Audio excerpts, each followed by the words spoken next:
श्री हरिराम व्यास जी जब सब छोड़ करके ओरछा से वापस वृंदावन आ गए, तो वृंदावन आकर के श्री हरिराम व्यास जी उनको महादेव ने आज्ञा करी थी, बोले तुम अपने ज्ञान से क्या कर रहे हो, जाओ वृंदावन के रस का विस्तार करो। एक दिन हरिराम व्यास जी ओरछा में बैठे थे बेतवा नदी के तट पर, और तभी एक पद उनको सुनाई दिया। भोर में कोई पद गा रहे थे, हितरवंश महाप्रभु का पद, और वो पद सुनते ही हरिराम व्यास जी की चित्तवृत्ति ऐसी हो गई, दौड़ करके गए, बोले ये पद की रचना किसकी है? भैया मंच पे हिलो नहीं, बस ये पद की रचना किसकी है? उन्होंने बताया हितरवंश महाप्रभु की है। तुरंत दौड़ करके गए वृंदावन, और वृंदावन जाकर के श्री राधा वल्लभ जी के मंदिर में पहुंच गए। सेवकों से कहा मुझे व्यास जी से अभी मिलना है, हरिराम व्यास जी के दर्शन कराओ।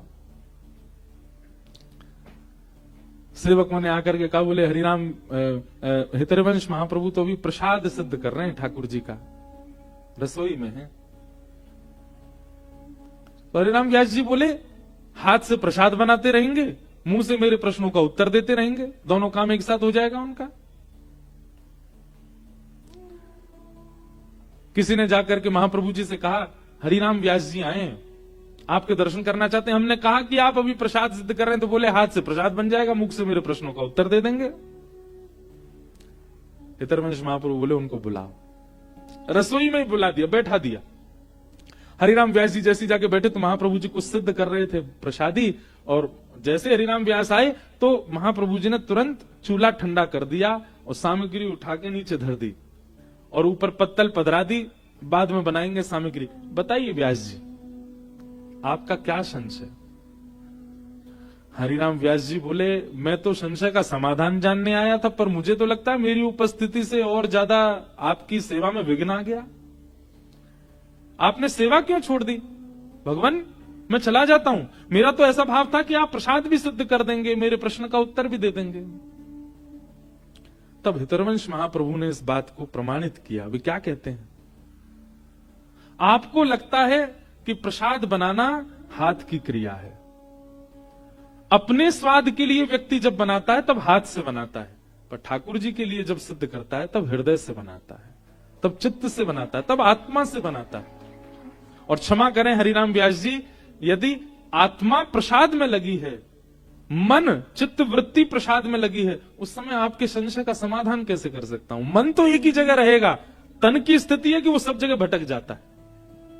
मुख से एक काम हो जाएगा, हाथों से दूसरा काम हो जाएगा, पैरों से तीसरा काम हो जाएगा, कानों से चौथा काम हो जाएगा।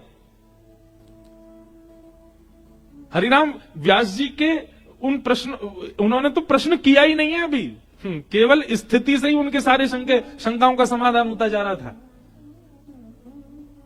और महाप्रभु जी बोले देखो कितनी बड़ी विडंबना, इस आपकी प्रक्रिया से एक बात सिद्ध हो गई कि तन एक समय में कितने काम कर सकता है। ऐसा तन भगवत सेवा में कैसे लग पाएगा?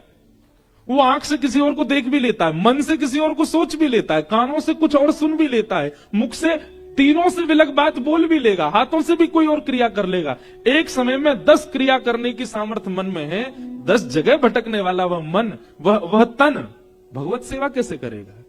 तन भगवत सेवा नहीं करता, आत्मा ही भगवत सेवा करती है, मन ही भगवत सेवा करता है। और जब तक मन, जब तक आत्मा, जब तक चित्त वृत्ति सेवा में नहीं जाएगी और आप केवल तन को प्राधान्य मान करके सेवा करेंगे, आप दोष कर रहे हो, आप गलत कर रहे हो। स्थिति कैसी होनी चाहिए? जब सेवा में लगे हैं। कई बार मैं भी सेवा में होता हूं ना लाल जी की में, तो कई बड़े परिचित लोग आते हैं, पारिवारिक लोग आते हैं, और उनको लगती है हमको कई गुना देख रहे हो, ये हमारी तरफ कई गुना देख रहे हो। कई लोग ऐसे परिचित भी हैं, कथा प्रेमी, वो भी आते हैं, वो लाल जी को नहीं देख रहे, वो ऐसी जगह आके खड़े होते हैं, हमको देखें, हमको देख के फिर बुलाएं, हमसे कुछ बात करें। उस समय बड़ी विडंबना, दुविधा पड़ती है, कैसे करें? हम स्वयं कथा में कह रहे हैं कि सेवा में और क्या हुआ वह सब पता चल रहा है, तो यह भी एक अपराध है सेवा में। नहीं, लाला तो इतना प्रेमी है सेवा को। यशोदा मैया तो के मैया तो को दूध प्यारो की पूत। मैया बोली लाला मुझे तो तू ही प्यार हो। अच्छा मैया तो मुझे अपनी गोद में लेके दूध पिवाए थे। यशोदा मैया दूध पिवा रही हैं और दूध पी रहे हैं ठाकुर जी गोद में बैठ के, और यशोदा मैया ऐसे दही मथ रही हैं और दही मथते मथते दूध पिवा रही हैं। अब ठाकुर जी को वहां में रही है दिक्कत।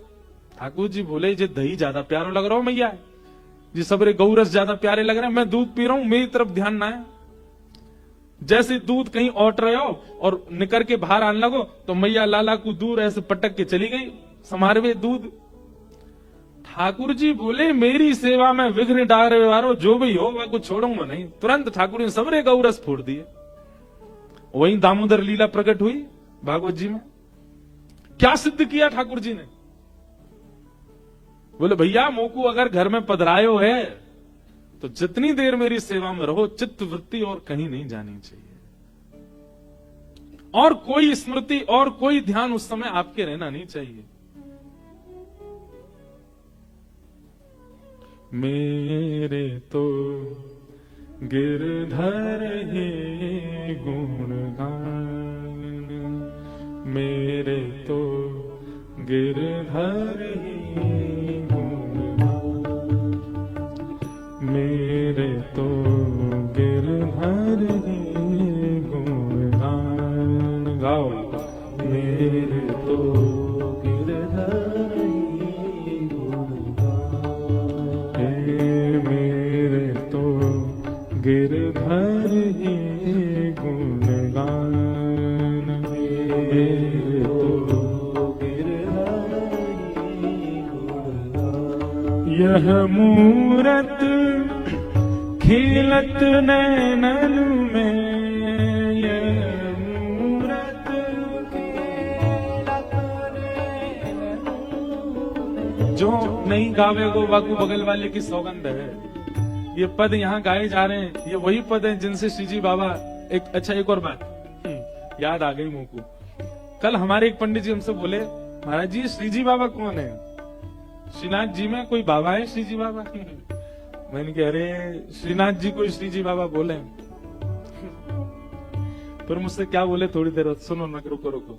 फिर मुझसे कहते महाराज जी कल आप यूं कह रहे थे कि कुम्मन दास जी पे आरसी नहीं थी, सो ठाकुर जी उनके सन्मुख बैठ करके तिलक स्वरूप करवाते थे।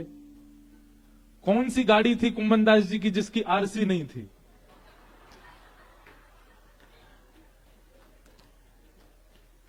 मैंने दंडवत तो प्रणाम किया और जितने थे सबसे कहा इनको प्रणाम करो। जो कह रहे कुम्मन दास जी पे ऐसी कौन सी गाड़ी थी जिसकी आरसी नहीं थी? अरे मैंने कि भैया शीशा ते के आरसी। तो फिर मुझको बाद में ये लगा, मैंने कि जब हमारे संग रहने वाले पंडित जी के इतने संशय हो सकते हैं तो आप सबके तो कितने होते होंगे। तो कभी कभी मेरे को लगता है कि मुझे स्पष्ट करके रहना चाहिए बात, न जाने क्या का क्या अर्थ लगा लो आप। 400 वर्ष पहले कुम्मन दास जी की गाड़ी की आरसी नहीं थी।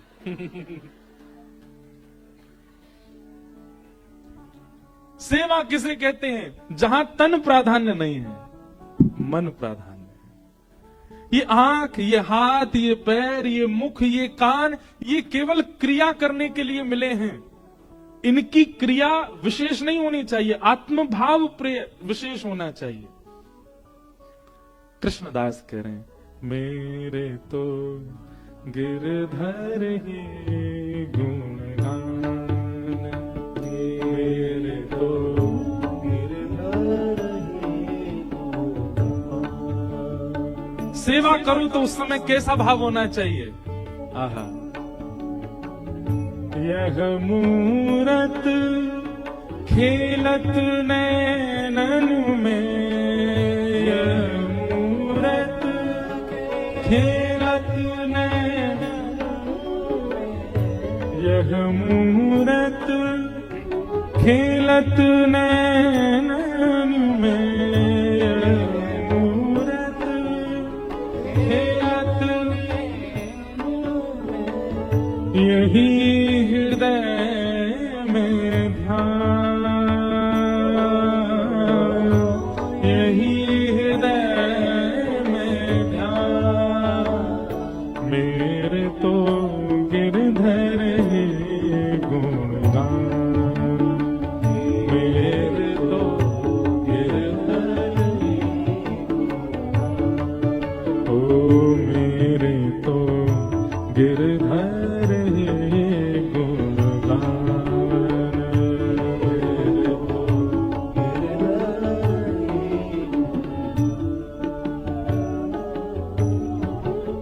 चरण रेणु चाहत मन मेरो, चरण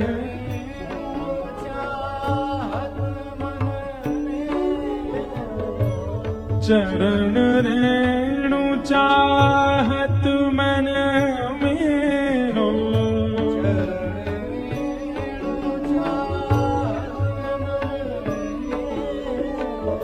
यह दीजो वरदान, यह दीजो वरदान। हे कृष्णदास को जीवन गिरधर,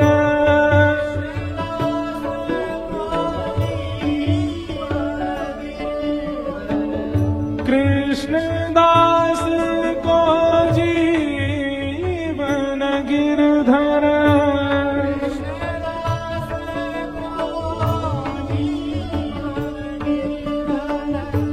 मंगल रूप निभान, मंगल रूप निभान। मेरे तो गिरधर गुणगान, मेरे तो गिरधर गुणगान, ओ मेरे तो गिरधर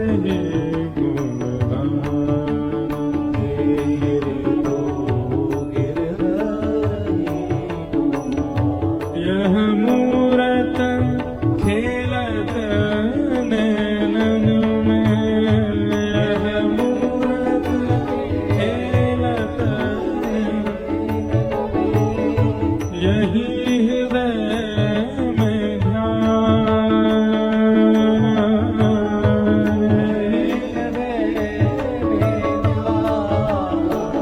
मेरे तो गिरधर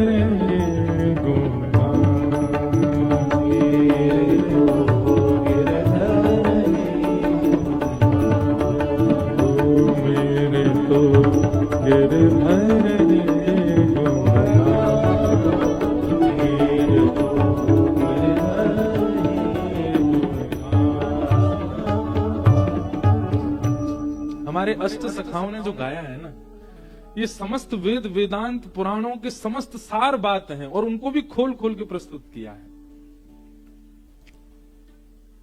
अब जिस विषय की हम चर्चा कर रहे हैं कि सेवा देह की नहीं है, देह से नहीं होती है, वो आत्म से होती है, वही बात यहां पर प्रस्तुत कर देते हैं श्री कृष्णदास। सेवा कर रहे हैं हम हाथ से, पर उसमें जब तक आपकी चित्तवृत्ति नहीं होगी, चित्तवृत्ति कैसे लगेगी कि आप सेवा तो कर रहे हो अपने ठाकुर जी की, पर उस समय ठाकुर जी आपको लीला करते हुए दिख रहे हैं। कोई भाव आपको ऐसा दिख रहा है, जैसे हमारे मैं श्री जी बाबा ही बोले बार हो, हमारे श्रीनाथ जी में बंटा भोग रखे जाते हैं ठाकुर जी के सन्मुख। उन बंटा भोगों में कई प्रकार की सामग्री रखी जाए। एक बार मैंने भी दर्शन किए तो वहां में एक मिश्री थी, वो ऐसी बिल्कुल गोल गोल गेंद जैसी मिश्री। मैंने पूछी, मैंने कि जी ऐसी मिश्री काई को है, गेंद जैसी मिश्री काई को है? तो मुझसे बोले जो सेवक थे, बोले लाला को बाल रूप है ना श्रीनाथ जी, तो लाला के सबरे दांत ना आए, कभी कभी लाला की खुजार होवे, सो खुजरी होवे तो क्या करें, वही मिश्री ते अपनी खुजाले मुख को, अपने जो खुजरी होवे दांत ने करते समय बाकी खुजार में ऐसे ऐसे आय आय करके वो मिश्री खा ले ठाकुर जी, और वही से ठाकुर जी को सुख मिले। अब ये भाव कितना सुंदर है। ये कब हो सकता है? आप केवल देह से सेवा कर रहे हो तो आपके लिए तो वो पाषाण है, आप उनके प्रति ये भावना रखोगे ही नहीं। लेकिन आप आत्मभाव से जब उनकी सेवा करोगे तब आपके चित्त में लीला दिखेगी। आप श्रृंगार करोगे, आप माला धराओगे तो माला से ये नहीं लगेगा कि ये 2 लड़ की माला है, आपके मन में भाव आएगा ये 2 लड़ हैं माला में, ये किशोरी जी की 2 भुजा हैं, पीछे से किशोरी जी ने लाल जी को ऐसे अंक में भर रखा है। ये 2 भाव आएंगे। कभी कभी ठाकुर जी को चुटीले धराए जाए, हमारे लाल जी अब इतने छोटे से हमारे दिखे ना है लाल जी दूर से, तो मैं तो खूब प्रयास करूं मैं लाला कैसे दिख जाए, बड़ी बड़ी स्क्रीन भी लगवा में। गौर से देखियो ठाकुर जी को ऐसे यहाँ चुटीला धराई जाए, 2 चोटी ऐसी छोटी छोटी हूं मैं, और कभी कभी श्री जी के भाव से लंबो चुटीला यहाँ धराए हो जाए ठाकुर जी को। ये सब भाव लीलात्मक रूप से सेवा में होते हैं, केवल श्रृंगार नहीं होता है ठाकुर जी का कि ये पाग पहना दी, ऐसे बागा पहना दिए, ऐसे माला पहना दी, ऐसे कुंडल मकराकृत मत्साकृत पहना दिए, ऐसे नहीं होती है सेवा। केवल सजाना नहीं है ठाकुर जी को, वहां लीला है, उस लीला के भाव से ठाकुर जी श्रृंगार करते हैं अपना। वही भागवत जी कह रही है, धर्म प्रौजित कई तवोत्र परमो, भागवत श्रवण करने वाला श्रोता वो परम धर्म धार्मिक हो जाए, धार्मिक नहीं परम धार्मिक, परम धर्म का पालन करने वाला हो जाए। और परम धर्म किसको कहते हैं? इसी को कहते हैं जो देह का केवल आश्रय लेता है, किस लिए? भगवत प्राप्ति के लिए। अभी क्या है? अभी हमारी स्थिति ऐसी कि हमारे भीतर जो आत्मा है, हमारे भीतर जो चित्त है, मन है, बुद्धि है, उन सबको हमने दास बना रखा है देह का। लेकिन परम धर्म जब जीवन में आता है तो देह दास बनता है आत्मा का, मन का, व्यवहार का, बुद्धि का। देह दास होता है, और देह जब दास बनता है ना तभी भगवत प्राप्ति कराता है वह देह। देह को स्वामी मत मानो, देह को दास बनाओ। धर्म प्रोजित कई तवोत्र परमो, और निर्मत्सराणाम सताम, मात्सर्य दोष से रहित। भागवत का अधिकारी कौन? अब देखो यहां सारी कड़ियां जोड़िएगा। तो परम धर्म किसके जीवन में आएगा? बोले जिसके जीवन में मात्सर्य दोष नहीं होगा, दूसरे के प्रति ईर्ष्या की भावना जिसके चित्त में नहीं है। एक बात मैं कथा में, पिछले कुछ कथाओं से एक बात कह रहा हूं, पूज्य गुरुदेव भगवान भी मंच पे बैठे हैं, ये सब इन्हीं की कृपा से हमको मिले। कई बार कथा कहते कहते अपने आप ही कोई बात ऐसी आती है जो हमने कहीं पढ़ी भी नहीं। कैसे होता है? गुरु कृपा से ही होता है। हमारे गुरु जी बड़े बलवान हैं, तभी हम पहलवान हैं। गुरु कृपा।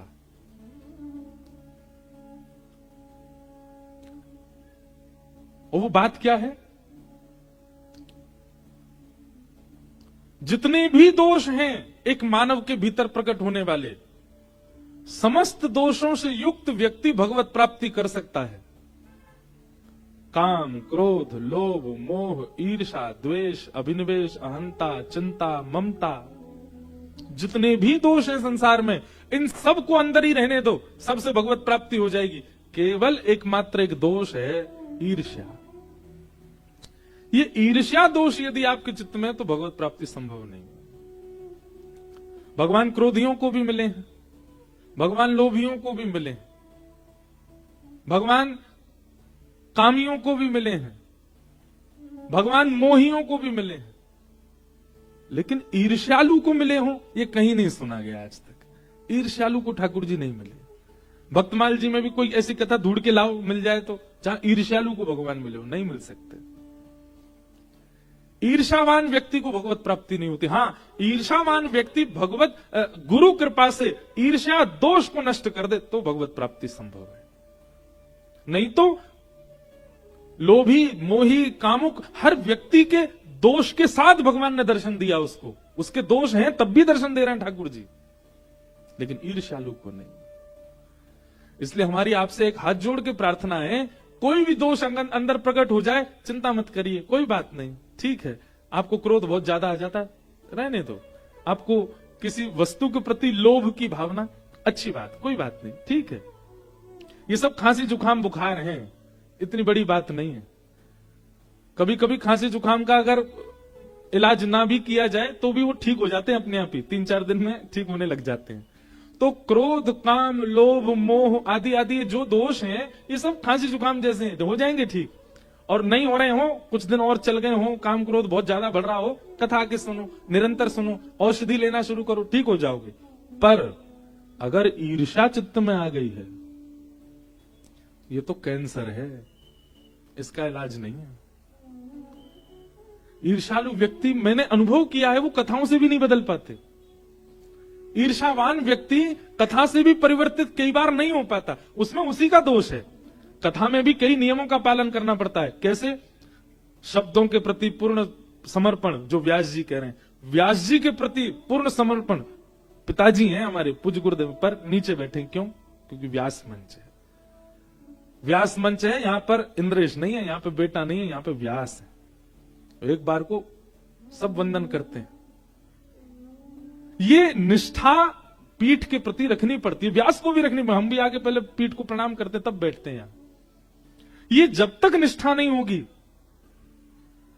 तब तक ईर्ष्यालु व्यक्ति कथा से सुधर नहीं पाएगा। तो ईर्ष्यालु व्यक्ति का कल्याण बहुत दुर्गम है। अपने आप से पूछिए, कब आपके चित्त में ईर्ष्या आती है? अच्छा, इसमें एक बात और आती है लोगों की तरफ से, वो भी तो हमसे ईर्ष्या करते हैं। पूज्य मलुकपीठ वाले महाराज जी अभी कथा थी घर पर, तो उन्होंने एक बहुत अच्छी बात कही कथा में कि कोई व्यक्ति अगर आपसे ईर्ष्या मांगता है, आप उसके प्रति ईर्ष्या का भाव मत रखो। आपका ईर्ष्या का भाव न होने से ही उसके चित्त में प्रेम आ जाएगा आपके प्रति। कहीं ना कहीं आप भी ईर्ष्या मानते हो, इसीलिए वो भी ईर्ष्या मानता है। ये आदान प्रदान है। अगर आप कहीं हमसे कहते हैं ना महाराज जी वो हमसे ईर्ष्या कर रहे हैं, तो हमारी दृष्टि ये भी देख रही है, तो फिर आप भी तो करते हो, तभी हो रही है ईर्ष्या। आप में ईर्ष्या नहीं होती तो सामने वाला आपसे नहीं करता। इसलिए हमारी एक प्रार्थना है, एक भावना है, हम स्वयं के लिए भी यही प्रार्थना करते हैं लाल जी से कि लाल जी और कछु तो दियो मत, पर कभी कभी चित्त में ईर्ष्या नहीं आवे कोई के लिए भी। चाहे कोई कितना भी श्रेष्ठ, अच्छा ईर्ष्या भी श्रेष्ठों के प्रति आती है। अश्रेष्ठ जो होता है उसके प्रति ईर्ष्या होती कभी? कभी नहीं होती। जो बेचारा ना रूपवान है, ना शीलवान है, ना धनवान है, उससे कौन ईर्ष्या करता है? कोई नहीं। लेकिन जो श्रेष्ठ हो जाते हैं उनके प्रति ईर्ष्या आ जाती है, तो कहीं ना कहीं आप भी श्रेष्ठ बनना चाहते हो, इसीलिए तो ईर्ष्या हो रही है आपको। और श्रेष्ठ बनने का मतलब क्या है? कहीं ना कहीं संसार के ममत्व में आप फंसना चाहते हैं, इसीलिए तो आपको ईर्ष्या हो रही है। हमने अनुभव कर लिया, हमने पढ़ करके देख लिया, सबको मिल गए ठाकुर जी, ईर्ष्यालु को नहीं मिले। इसलिए ईर्ष्या मत लाओ चित्त में कभी भी। कोई अतिश्रेष्ठ भी दिखे ना, उसको देख करके भी। और देखिए सबसे बड़ी बात, कीर्तन, नाम जप, भगवत स्मरण, इनका सबसे उत्तम समय क्या है? लोग कहते हैं ब्रह्म मुहूर्त में करो। कीर्तन, नाम जप, इन सबका श्रेष्ठ समय क्या है? ब्रह्म मुहूर्त। कोई कहते हैं रात्रि सोते समय करो। ये मक्खी भी विशेष है। कहीं ना कहीं हमको गर्भगृह में जाने का अधिकार नहीं होगा। श्रीनाथ जी की जेब वहां घुसे आती होंगी, श्रीनाथ जी के बंटा भोग पर घूमे आती होंगी, उनके चरणन में डोले आती होंगी, वहां के इत्र को भी नेक्स्ट सूंघे आती होंगी। श्रीनाथ जी बोले होंगे भाई मैं तो जाना रहा हूं कथा में, जाओ चरण छू के तुम ही जाओ, व्यास की नाक पर बैठ जाओ। तो तब से डोल रही हैं। पहले तो मन में यही आ रहा हो कि यार ये मक्खी क्यों नहीं हटाई आते। अभी अभी कहते कहते भाव आए, वो गर्भगृह में जा सके या कोई रोक टोक नहीं है। भीतरिया भारिया अपरस वपरस सब मानवन के काजे है। लोग अपने आप को कितना श्रेष्ठ मानते हैं। मानव जा सकते हो गर्भगृह में? हैं श्रीनाथ जी की चरण छू सकते हो? नहीं, ये छू सके। जब हम दर्शन करने आते होंगे तो ये ठेंगा दिखाते होंगे, देख मैं तो जा रही हूं भीतर, मोह कोई ना रोकेगो।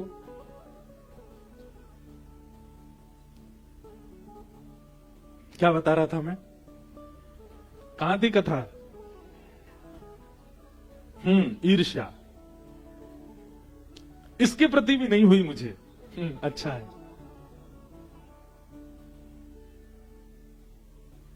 मोरहु बनाओ तो बनाओ श्री वृंदावन को, जो नाच नाच कुहक कुहक आपको रिझाऊंगा।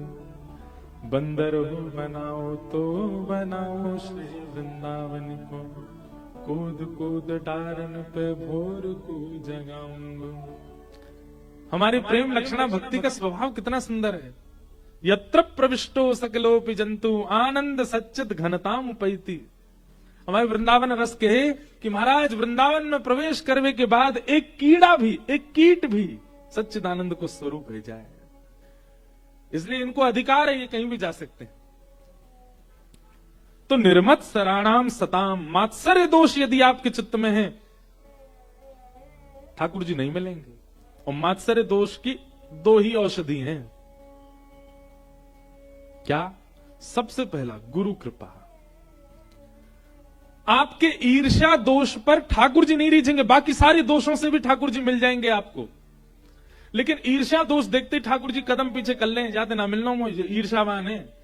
ईर्ष्या दोष देखने के बाद भी अगर गुरु कृपा कर दे तो आपका कल्याण संभव है। कहीं ना कहीं जहां ठाकुर जी अपने हाथ पीछे कर ले, वहां गुरु कृपा से काम बन जाता है। ईर्ष्यालु व्यक्ति के ऊपर भी गुरु कृपा, पहला प्रसाद। और दूसरा कथा के प्रति निष्ठा, सत्संग के प्रति निष्ठा। और निष्ठा का मतलब एकाग्र चित्त से सुनना नहीं होता। निष्ठा का मतलब सुनने के बाद कर्तव्यों में लाना होता है। कथा तो बहुत लोग सुनते हैं, बहुत ध्यान से सुनते हैं, मैंने बहुतों को देखा है। व्यास मंच से ना तो नाम लेना है, ना किसी के प्रति संकेत करना है, पर कई बहुत समीप रहने वाले लोगों को भी मैंने बहुत ध्यान से देखा, कथा तो बहुत सुनते हैं, एक स्थिर होकर के सुनते हैं, पर कर्तव्य में दिखाई नहीं देती है। तब मन में एक क्षोभ होता है कि सुनी गई बात केवल सुनी गई, उसको लाया नहीं गया चित्त में। इसलिए निष्ठावान श्रोता उसको मानो जो सुनने के बाद तुरंत उसको लागू करता है चित्त में, वो निष्ठावान है।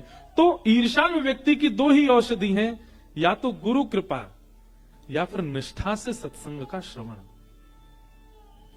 आप कुछ नहीं, सामान्य सी बातों का ही पालन करना प्रारंभ कर दो। कथा की सुनी गई सामान्य सी बात, उन सामान्य बातों से ही परिवर्तन दिखने लग जाएगा। और भैया ये कीर्तन करना नाम जो, हाँ ये बता रहे थे हम, कीर्तन नाम जब कब करना चाहिए? बोले ब्रह्म मुहूर्त में करना चाहिए। हम कह रहे हैं ब्रह्म मुहूर्त में करो, रात में सोते समय करो, जब भी करो। पर आप अपने दोषों को जानते हैं कि आपके भीतर कौन कौन से दोष हैं। जब भी वह दोष प्रकट होता हो, जब भी वह दोष छलांग मारता हो चित्त में, तुरंत बैठ जाओ। जैसे किसी का रूप देखते ही आपको ईर्ष्या होती है। अभी अभी आपने, जब हमने ईर्ष्या की बात करी ना, सही बताना, उन सब का चिंतन आया था चित्त में जिनसे आपको ईर्ष्या हुई है।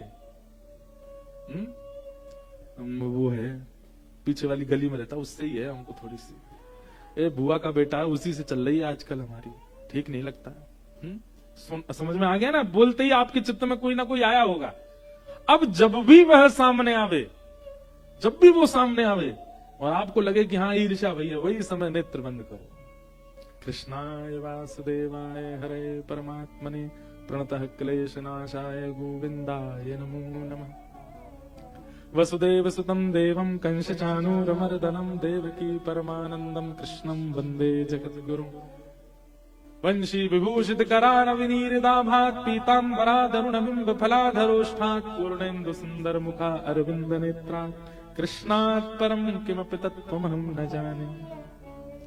जैसे ही ईर्ष्या जिसको देख करके होती है वो सामने आवे, तुरंत नेत्र बंद करो और नेत्र बंद करके ठाकुर जी का मधुर स्मरण करो। और स्मरण केवल बोल करके नहीं, उस समय प्रकट होना चाहिए चित्त में।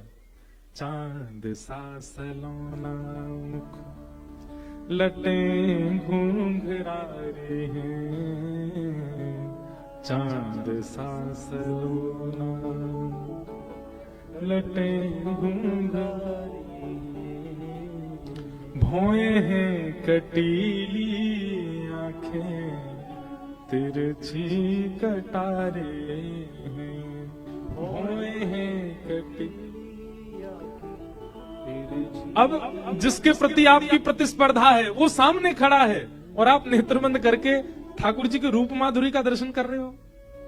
होया को चंदन सो महके बदन, हो मेरा या पे अटक गया मन, हो मेरा या पे अटक गया। आप मुझे याद करोगे उस दिन, जिस दिन जिसको देख के ईर्ष्या हो, नेत्र बंद करके इसी भाव का चिंतन करना। छोटे से गोपाल जी हैं, उनके दो तत्व। आज मुझे एक सुबह मंगला में एक लाली आई, बोले महाराज जी मैं हर दिन राधा रमन जी के दर्शन करूं चित्र को। मैंने कहा अच्छा। महाराज जी पिछले 1 महीना से हम बड़े व्याकुल हते। मैंने कि क्यों? श्री राधा रमन जी के एक भी दतुइयां नहीं दिखी। राधा रमन जी के रोज दांत दिख जाते हैं, जब भी वो बहुत प्रसन्न होते हैं दांत दिखते हैं। बोले राधा रमन जी के पिछले 1 महीना से दांत नहीं दिखे। मैंने कहा अच्छा, पर महाराज जी जादना श्री लाल जी को उत्सव नाथ द्वारा प्रारंभ भयो ना, वादना लाल जी की दतुइयां दिख रही, श्री लाल जी प्रसन्न नहीं रहे। अब मानवे को तो लोग मानेंगे, नहीं मानवे वाले जाऊ ना मानेंगे, बोलो कुछ भी हो अपने आप भी बात बना दी, अपने लाला को सब जगह प्रधान बता दें।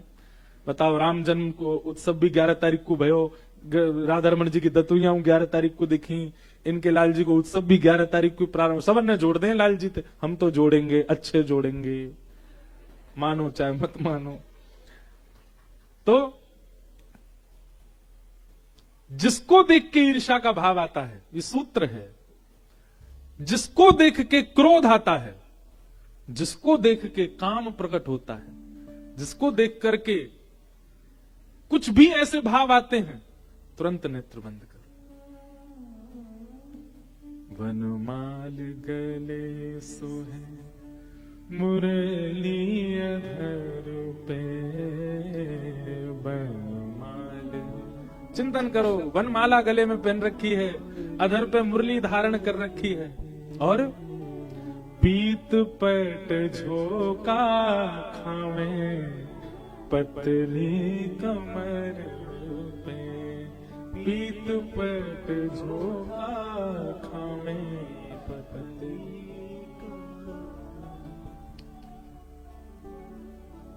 होया के मधुर रसीले वचन, ओ मेरा या पे टक गया मन, ओ मेरा या पे टक। अरे भैया ये हैं कौन? राधा रमण मेरो, राधा रमण रे, राधा रमण मेरो, राधा रमण रे, राधा रमण मेरो, राधा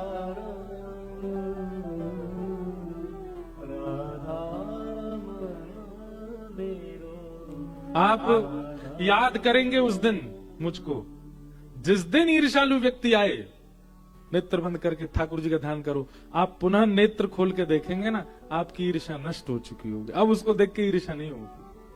अब वो जब भी आपके आगे आएगा, आपको उसको देख के प्रेम ही होगा।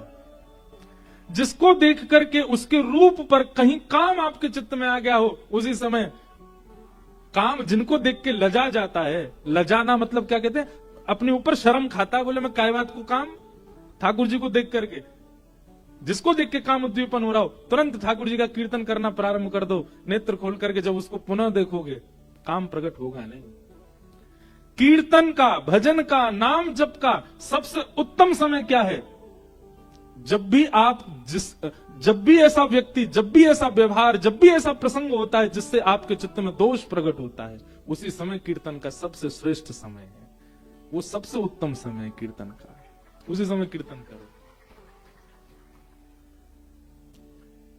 वृषभानु की किशोरी सुन गैया होत भोरी, प्रीत जान के हु थोड़ी तोहे राखेगी शरण, मन भूल मत जइयो राधा रानी के चरण, मन भूल मत जइयो राधा रानी के चरण। ठाकुर जी के, श्री जी के चरणार विंदन के चित्र रखो अपने कक्ष में, अपने फोन में संपूर्ण स्वरूप तो रखेंगे सब, ठाकुर जी के चरण रखो।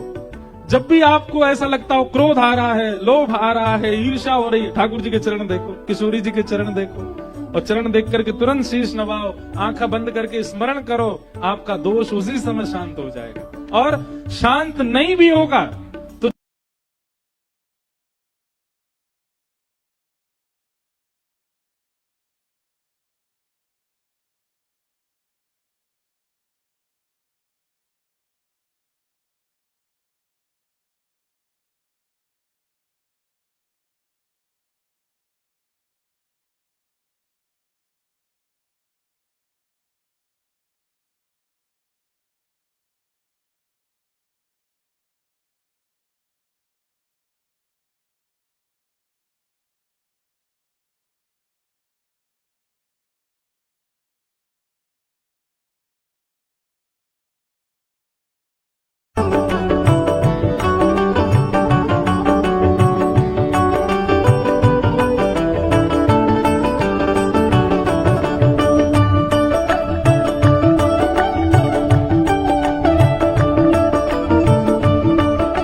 जाको श्याम उर हेर, राधे राधे राधे टेर, जाको श्याम उर हेर, राधे राधे टेर, जाको श्याम उर हेर, राधे राधे राधे टेर, जाको श्याम उर हेर, राधे राधे राधे टेर। बांसुरी में बेर बेर करे नाम से रमण, बांसुरी में बेर बेर मेरे मन भूल मत जइयो राधा रानी के चरण,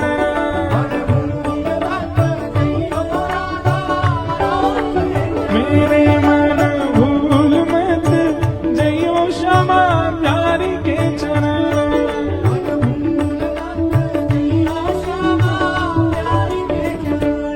तेरे मन मत वारे छोड़ दुनिया के द्वारे, मन मत वारे छोड़ दुनिया के द्वारे। सब लोग कहो इस बात को, मन मत वारे छोड़ दुनिया के द्वारे, मन मत वारे छोड़ दुनिया के द्वारे।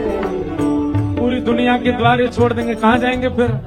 ओ राधा नाम के सहारे कर जीवन मरण, राधा नाम के सहारे कर जीवन मरण, ओ राधा नाम के सहारे सौंप जीवन मरण, राधा नाम के सहारे सौंप जीवन मरण। मेरे मन भूल मत जइयो राधा रानी के चरण,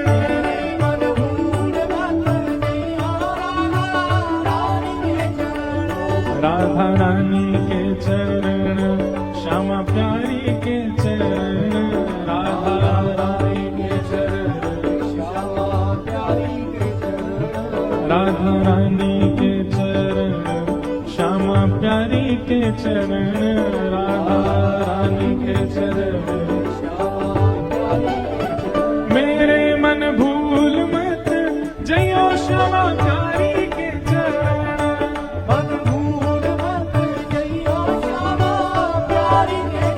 मेरे मन भूल मत जइयो राधा रानी के चरण, मन भूल मत जइयो राधा प्यारी के चरण, मेरे मन भूल मत जइयो श्यामा प्यारी के चरण, मन भूल मत जइयो श्यामा प्यारी के चरण। ओ ब्रज में रतन राधिका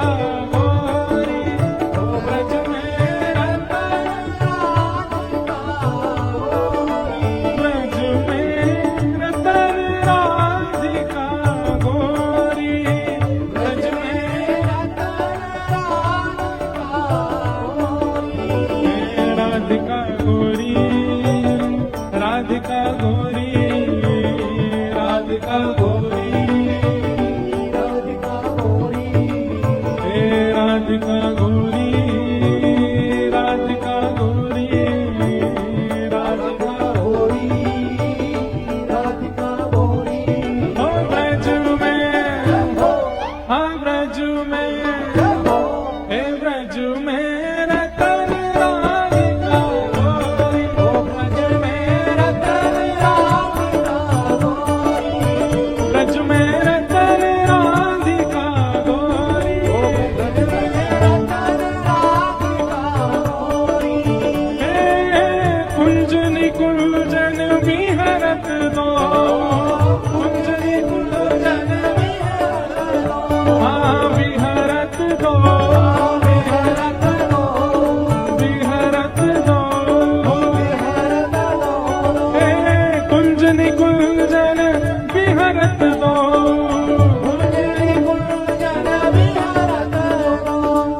और यमुना जल खोरी, और यमुना जल खोरी। हे कृष्णदास प्रभु गिरधर नागर, कृष्णदास प्रभु गिरधर नागर, कृष्णदास प्रभु गिरधर नागर, कृष्णदास प्रभु गिरधर नागर।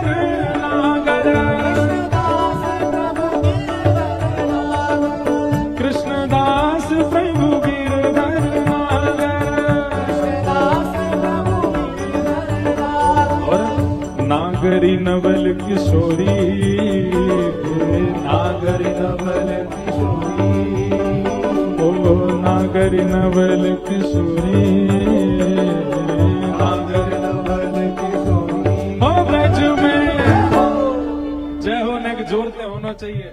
देखो एक कथा सुनी ना आप लोगों ने, श्रीनाथ जी में सबने जाके जय जयकार करी, बोल गिरिराज धरणे की, गोवर्धन नाथ की, गुसाई जी परम दयाल की, पूछरी के लौटा की। पर रुक जाओ, पर ठाकुर जी यूं ही खड़े रहे, बोले ये जय जयकार तो रोज ही करे सबरे, नीचे ही नजर करके खड़े रहे। इतने में ही हम आप में से कोई गया, वहां ने जाके कहा कही बोल वृषभानु के जमाई की। आहा, जैसे ससुर जी को नाम सुनो सो ठाकुर जी की नजर ऊपर है गई। ओहो कौन आया भैया। किशोरी जी को नाम और किशोरी जी के संबंध की कोई भी चर्चा हमारे लाला को बहुत प्रकट करे। ओ ब्रज में जोड़ते, ओ ब्रज में, ओ ब्रज में, ओ ब्रज में रतन राधिका गोरी, ब्रज में रतन राधिका गोरी, ब्रज में रतन राधिका गोरी, ब्रज में रतन राधिका गोरी। राधिका गोरी, राधिका भोरी, राधिका गोरी, राधिका गोरी, राधिका गोरी, राधिका भोरी, राधिका गोरी, राधिका गोरी। ओ ब्रज में, ओ ब्रज में, ओ ब्रज में रतन राधिका गोरी, ब्रज में रतन राधिका गोरी, ब्रज में रतन राधिका गोरी, ब्रज में रतन राधिका गोरी। हे सब में सुघड़ राधिका गोरी, सब में सुंदर राधिका गोरी, हे सब में सुघड़ राधिका गोरी, सब में सुंदर राधिका गोरी। हे जय राधे राधे, राधे श्री राधे राधे, राधे जय राधे राधे, राधे राधे श्री राधे राधे, राधे राधे विश्वभानु दुलारी, कीरत सुत प्यारी, श्री कृष्ण पियारी, बरसाने वाली, अति भोरी भारी, अति भोरी भारी, हरिवंश पियारी, हरिदास दुलारी, जय राधे राधे, श्री राधे राधे, जय राधे राधे, जय राधे राधे, ओ जय राधे राधे, जय राधे राधे, जय जय श्री राम, जय जय श्री राम, जय जय श्री राम। बोल वृषभानु के जमाई की जय। विराजो विराजो विराजो।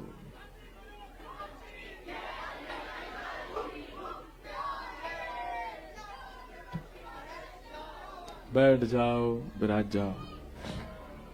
हमारे कृष्णदास जी को पद है और परम गौभक्त श्री राधा कृष्ण जी महाराज खूब भाव से गाते हैं। वे भी 16 तारीख को आएंगे, खूब उनसे गवाएंगे भी और नचाएंगे भी। 16 को उत्सव की विश्रांति है और उस दिन महाराज जी आएंगे। तो हम क्या कह रहे थे? अब देखो एक बात आपने गौर की, इधर देखो, यहां देखो, कथा सुनने लगो, बैठते ही बतियान लगे। जितनी देर आप नृत्य कर रहे थे, जितनी देर आप कीर्तन कर रहे थे, जितनी देर आप कथा सुनते हैं, काम क्रोध लोभ मोह ईर्ष्या कहां चले जाते? सब भाग जाते, पता नहीं, दिखते ही नहीं है कहां है। आलस्य चला जाता है। भोग वृत्ति जो हमारी है भोगों के प्रति, वो सब शांत हो जाती है कथा में, सत्संग में, कीर्तन में। इसका मतलब क्या है? कीर्तन का सबसे उत्तम समय जब भी कोई भाव ऐसा प्रकट हो रहा हो, जब भी कोई दोष प्रकट हो रहा हो, उसी समय कीर्तन करने लगो। इसीलिए हमारे यहां कहते हैं जपात सिद्धर, जपात पूरे दिन हम जप ही करते रहो पूरे दिन। अच्छा एक और बात, पूरे दिन जो जप में लगे रहते हैं, कहीं ना कहीं मुझे ऐसा लगता है कि अतीत में जब वस्तु मिल जाती है ना, तो उसका फिर हम वैसा भाव नहीं रखते, उसके प्रति वैसा सम्मान नहीं रखते। या तो आप लोगों की चित्तवृत्ति ऐसी एकाग्र हो गई हो कि सबसे आपके संपर्क टूट गए, अब कहीं नहीं, बिल्कुल एकांत में रहते हो, तो आपका नित्य भजन में आप चलते फिरते खा एक हाथ जब भी चल रहा हो, दूसरा एक गोलगप्पा खिला दो हमको, यहां से जब भी चलता जा रहा है। ऐसे थोड़ी। कई महापुरुषों के दर्शन किए, अब मैंने तो महापुरुषों के नाम लेने बंद कर दिए मंच से, क्योंकि भीड़ इतनी हो जाती। फिर एक महाराज जी का मैंने स्मरण कर लिया था किसी पॉडकास्ट में, नाम नहीं बताया, अब बाबा मुझे ढूंढ रहे हैं वो, मैंने थोड़े बहुत कुछ भाव बताए, लोग बाग पहुंच गए वहां। ऐसे नहीं, जबरदस्ती नहीं किया करो। ठाकुर जी कृपा अनुग्रह करके खुद ही कुछ दर्शन किसी महापुरुष का करा दें तो अच्छा है। नाथ द्वार में भी ऐसे में एक महापुरुष विराजते हैं,